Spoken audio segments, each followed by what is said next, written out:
Welcome back to the channel, guys. Today I'm just going to do a quick video on the progressions of my battle belt. For starters, it's on a 511 Riggers belt. Obviously not the most sturdy, obviously not the most expensive, obviously not the most high-speed gear in the world, but I've been training with it for a while and it works well enough for me.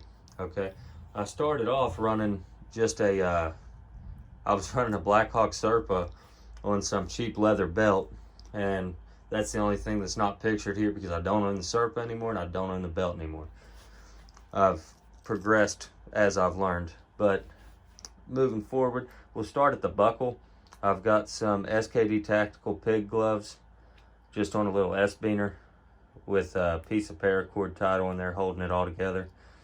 And before those, I was using these 511 gloves. They're just a little too thick to do any real weapons manipulations. It was causing failure to eject somewhat in my Glock 19 after I put the extended slide release on there. But in reality, what was happening was the last round of my magazine, my support hand was hitting that slide release before I'd ever had the last round eject. It was trying to send the slide home before the round had made it all the way out, if that makes any sense. If not, I apologize. Moving forward to holsters, I started, like I said, with a Blackhawk Serpa. Then I worked my way up to a Bravo concealment, ran it for a while. You can be effective with a basic Kydex holster. It just doesn't have some of the capabilities of other options. And then I acquired the Craft holsters outside the waistband holster right there, and that's a much better option. I still carry it quite a bit because my Safariland is a bit big because it's made for a 19 with a TLR1, and I've added the tourniquet strut. It's just quite a big setup to wear anywhere other than the range or to train or shit hits the fan scenario, things like that. And then my thoughts before were, I've got a knife on my belt, that's good enough, or a knife in my pocket, and that's good enough. So I was carrying the Gerber 03 Auto, but then more recently I've moved my way up to this knife right here, which is the BKT Companion. There's multiple variations of that out there, but mine is held on my belt with a tech lock on the back and a couple zip ties just to make it even more sturdy. You can mount however you want. If you don't want a knife on your belt, it is what it is. But my thought process is, if anything sideways ever actually happens, you're not going to have a resupply. There's nobody coming to help you. If you end up with just what you have, you might have to ditch your rucksack. I mean, it's just how it is. If you've got to get away, you're not going to want a 30, 35, 40-pound pack on your back trying to run away. It's just not going to happen, in my opinion. You can do with that what you will. But then, moving past the knife, you've got the rifle magazine pouch. That is the first and only one I've owned for a belt mount.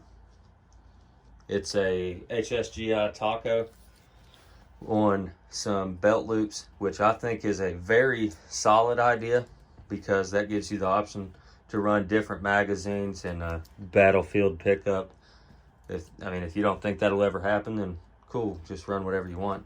But I also think the retention is great and it's adjustable. You can fit a Baofeng radio in there, you can fit bigger radios in there, you can fit water bottles in there. It's just a very versatile rifle magazine pouch, and I love it. And that's why it's on my belt. And then pistol mags, I started with this Tagua leather. It was a double pistol magazine pouch. And then one day we were out training and we were doing some drills where we'd run up a hill, take cover, and shoot at some targets, some steel about 200 yards away. Nothing major. And I had lost a pistol magazine pouch and I didn't know it until the day was over. I did find the pistol magazine, but that very day was when I ordered my S-Tac Kiwis right there. Can't beat them. The retention, phenomenal. Haven't had any single issue with those. I've taken some good falls, done even more training with those, and I couldn't be happier. But let me reach down here and I'll show you the ridiculousness of this leather and how it just doesn't hold up in wet, hot, moisture, things of that nature.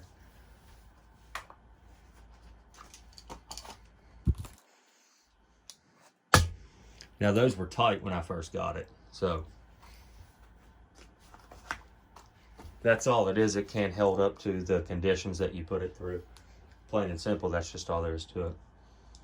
Then the last piece of gear here you're gonna see is an HSGI weapons catch.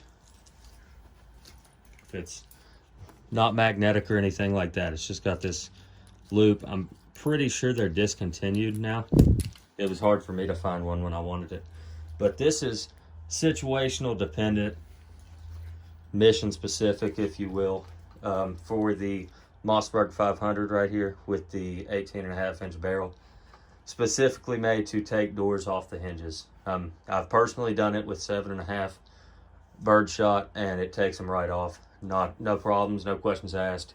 You're going to want to be wearing long sleeves and eye protection, but it will do what it's designed to do. A small shotgun like that, that's absolutely all I need out of it, is to be able to take doors off the hinges. And I carry it a lot for snake protection. If you're a snake lover, I hate that, I don't know what to tell you, because I'm not. But last but not least is the carbine. Doesn't really go with the belt setup, but there it is, 10.5 inch. If you want a full breakdown video, drop it in the comments section below, and I'll get that out to you as soon as possible. But that just about wraps it all up. I'm Coyote. Thank you for watching. Like, comment, subscribe, share a video with a friend, and I appreciate it. I'm out.